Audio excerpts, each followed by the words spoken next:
Step 2 of our approach is simply maximising value.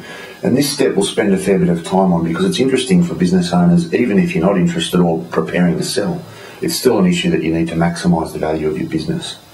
So how do we go about doing that? I guess the first place where we start is simply to look at your business and ask if you've got yourself a job or a business.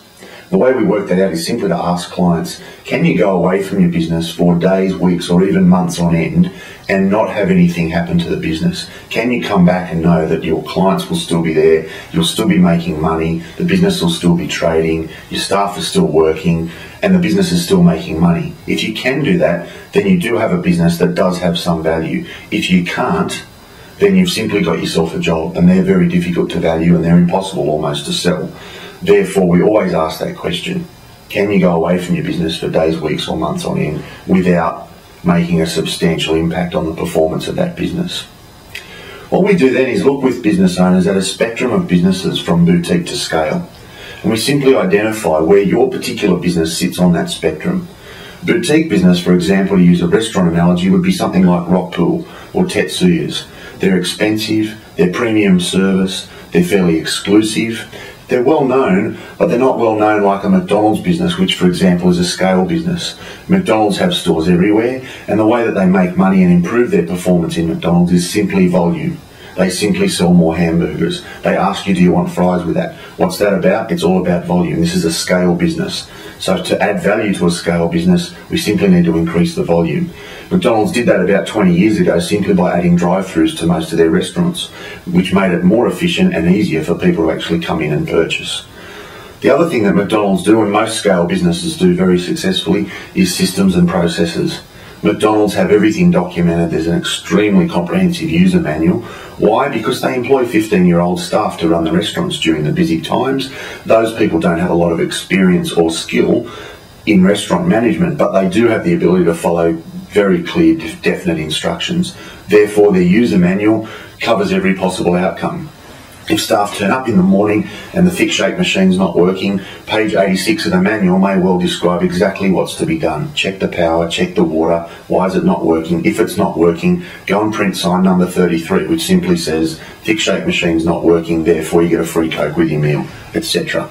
Just an example of a very complicated business being run fairly simply by inexperienced staff because it's got detailed systems and procedures. And that's one of the ways you can add value to a scale business. Another example, if you look at accounting practices, there are lots of boutique accountants around. I have a friend who owns an accounting practice out near Bathurst, services some very high profile clients, but only has 100 clients. Extremely expensive, extremely good service. Clients ring him from overseas in the middle of the night, he will answer and respond to their query on the spot.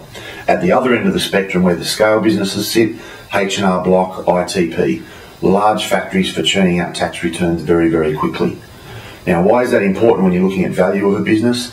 It's important to realise that at one or the other end of that spectrum lies incredible value. You can increase the value of your business the further you are to one end or the other of that particular spectrum. The issue is most businesses sit in the middle, in what I call no man's land.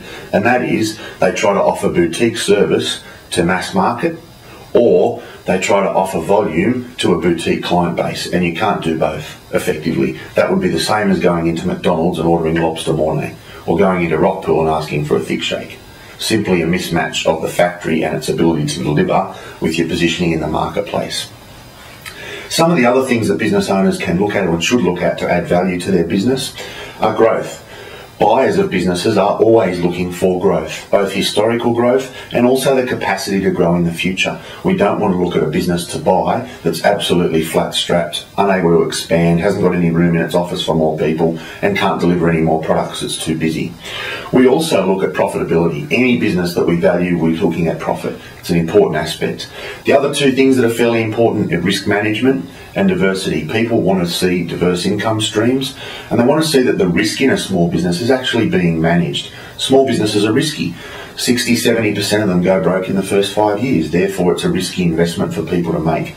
They're looking at ways they can minimise that risk.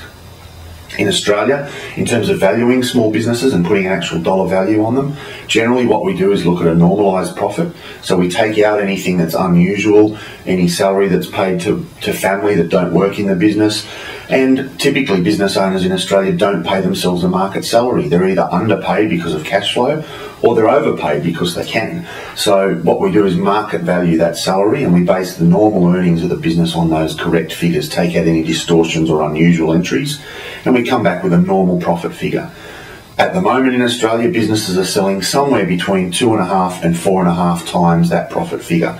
The vast majority of them around the 3 times earnings mark.